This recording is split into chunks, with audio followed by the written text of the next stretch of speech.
Morning, all. All right, so we may have a game tonight. We may not. So the 7 o'clock Eastern, 4 o'clock Pacific start between Washington and Philly has been postponed due to positive tests with Washington. Whereas the Tampa Bay Vegas game that starts at 10 o'clock Eastern, 7 o'clock Pacific is in doubt because apparently there's a team waiting on what might be some positives as well. I'm guessing it's Vegas, but I mean Tampa's been front and center as a team that doesn't have any, so we'll see. If we get it, Tampa Bay's 19-6-4 on the season. Vegas is 20-11 on the season. Over their last 10, Tampa Bay's 7-2-1. They've won 2 in a row.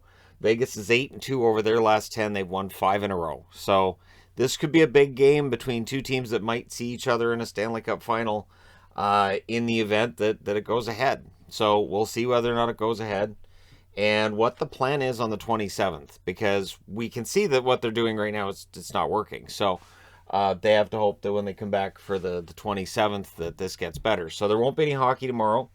There's no hockey from the 22nd till the 25th, or 22nd till the 26th. On the 26th, teams will be coming in for testing and to practice and get ready for games starting on the 27th. So that's the plan.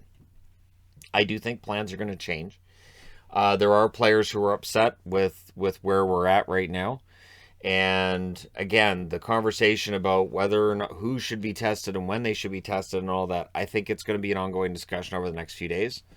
And we'll see what the league does, what the plan is starting on the 27th. Because again, we've been talking about this throughout the season, that there might be a change to how those protocols work.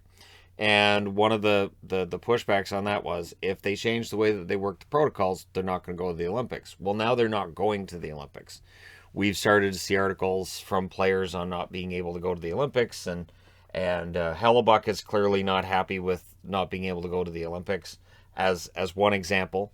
And there are others who are not happy about not being able to go to the Olympics. Sidney Crosby seems to be more just resigned to it and okay with it. He's been there before. He feels bad for the younger players that haven't had a chance to put on their nation's jersey and play in the Olympics. So there's a lot of stories going on right now. Not throwing them all on the board, but yeah, it is a discussion that's going to be had in the NHL offices. I do think they'll power through it. The NBA said that's their plan. The NFL's doing the same, and I think the NHL will as well. They're just shutting things down for a few days to figure it out. And again, they can use that 3 weeks that were set for the Olympics and move games around. And I think there's going to be a lot of games moved around. We saw that last season. The difference, of course, being that you didn't have everybody buying tickets and planning trips around last season for the most part. And so, yeah, it's going to be more of a mess this year. One good thing out of this is the Canucks, of course, not having games this week, but not being shut down either. Bruce Boudreau using practice to start instilling some changes. So when they do come back and start playing towards the end of this month, we may see some changes in the way that things are working for the Canucks. And under Boudreau, they're 6-0 so far.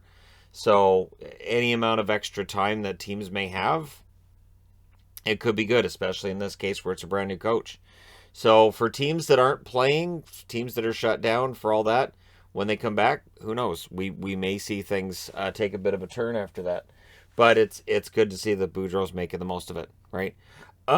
So Boston news: Zboril is out for the season, torn ACL. He had surgery, I believe, yesterday for that. So, yeah, he's done for the season. Boston, who I think do have a bit of a depth problem on the blue line, could probably use a couple of top six, or at least a number 7 and a top 6 blue liner. We'll see what they do, if anything. We know that Jake DeBrusk has requested a trade. And so the question becomes one of, can they get a defenseman with DeBrusk? What's DeBrusk value? Is there somebody else that may need to go as well for Boston? We'll soon see. And of course, we're getting close to that time where it was expected Tuukka Rask might sign a contract with them.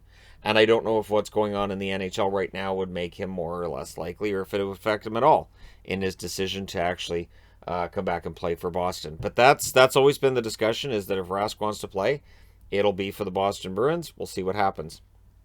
But yeah, so there you go. Quick little news video to start things off today.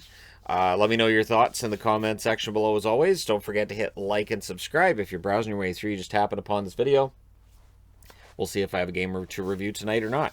If not, there's other video goodness that'll be on the channel. Thank you guys so much for watching. I know there's people saying, oh, take time off and relax. I work from home. If I'm taking time off, I'm still going to be in here. If I'm still going to be in here, I'm going to be making up boards for videos. That's just how I'm wired now.